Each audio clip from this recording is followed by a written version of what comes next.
Shalom and welcome to Simchat Yisrael. During the festival of Sukkot, one of the traditions that Jews observe is the waving of the Lulav and Etrog, collectively known as the four species. The Etrog is a citrus fruit, similar to a lemon, while the Lulav is a wand made up of palm, myrtle, and willow branches.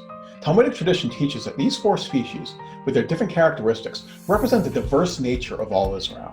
The sages equate a good taste with Torah learning and a pleasing scent with good deeds.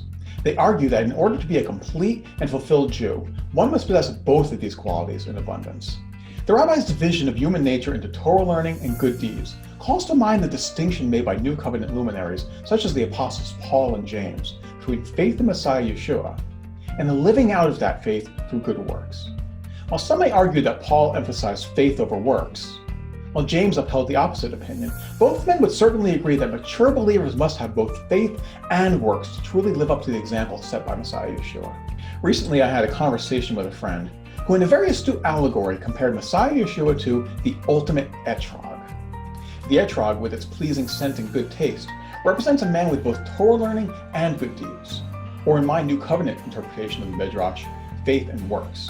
And indeed, who better embodied the qualities of the Etrog than Yeshua, who taught and walked in perfect faith in his Father, and lived a life exemplified by kindness and compassion and service to those who needed his help the most. Yeshua truly is our ultimate Etrog. But if Yeshua is the ultimate Etrog, who then might be the ultimate representatives of the other three species? Consider the palm leaves. They have a good taste, but give off no scent, representing a person who has faith, but no works to back it up. How many believers fall into this category? How many of us claim to be followers of Yeshua and study the scriptures, but don't act out our faith in our everyday lives? How many of us have Jesus fish bumper stickers, but still cut people off in traffic and curse other motorists? How many of us wear our tzitzit and kippot out in public, but walk by without making eye contact at the hungry homeless person, looking for a kind word and a little compassion? James would not think highly of such a palm leaf believer. When I think about who might be the ultimate palm leaf, Isaac comes to mind. Loath as I am to pick on the beloved patriarch, Isaac is no one's favorite Bible hero for a reason. While certainly a man of great faith and spiritual merit, the scriptures have little to say about Isaac's actions. In every story that Isaac plays a major part in, things are happening to him, not because of him. He wordlessly acquiesces to his binding. His father's servant finds a wife for him while he stays home. He's manipulated by his sons and his wife in his old age. Rather than take an active part in his own story, Isaac remains a passive character, letting life happen around him. Yeshua, on the other hand, was decisive and proactive. He sought out opportunities to live out his convictions, and the way he lived his life was a testimony to his faith. If we are to follow him, we need to be active players in our own stories. In contrast to the palm leaf, there is the myrtle branch, which has a good smell but has no taste, representing a person with good works but no faith. It's entirely possible to do good without being good. I think of the quote from the controversial central character of The Wolf of Wall Street, Jordan Belfort. See, money doesn't just buy you a better life, better food, better cars. It also makes you a better person. You can give generously to the church and the political party of your choice. I can only imagine what the Apostle Paul would have to say about Belfort's philosophy on what makes a person better. What kind of person are you if you donate $100,000 to cancer research, but do it with money you made from cheating your clients? Are you really a better person if you fund an orphanage, but come home and treat your own children with contempt? These myrtle branch believers may have a sweet smell, but anyone who got close enough to them would find out that their taste is bitter. For my example of the ultimate myrtle branch, I thought of the prophet Jonah. Jonah may be the most successful prophet in all of the Bible. Where other prophets were met with scorn and persecution and saw their words fall on deaf ears, Jonah's message to the Ninevites was met with a citywide call to repentance and the rescue of an entire nation. If we were to judge a man solely on the good he has done in his life, Jonah would be counted among the greatest in the kingdom. And yet we read the book of Jonah as a cautionary tale. In spite of all his amazing gifts and talents, Jonah has a terrible attitude throughout his story. He scorns the task God has charged him with.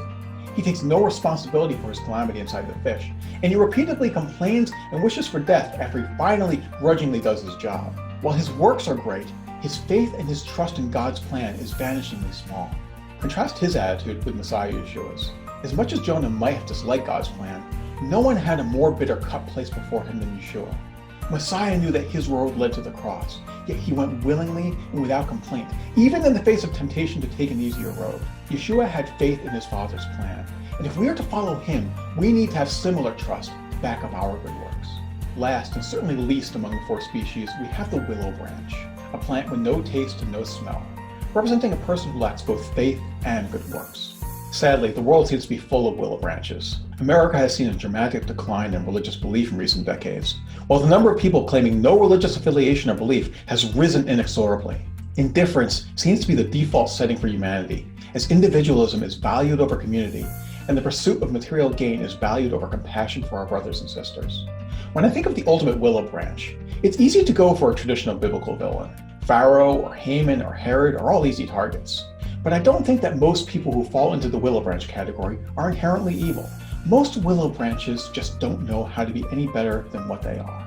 They've never been given the opportunity to be anything but plain old, tasteless, odorless willow branches. That's why my choice for the ultimate willow branch is the tiny character of Zacchaeus. Not a great and mighty villain, just a little petty crook. For those who need reminding, Zacchaeus' story can be found in Luke 19. Zacchaeus was a tax collector who was very much disliked in his community.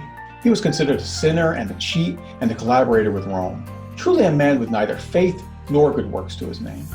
And yet when Yeshua walks past Zacchaeus, he doesn't see a willow branch. He sees a man who has the potential to become an Etrog.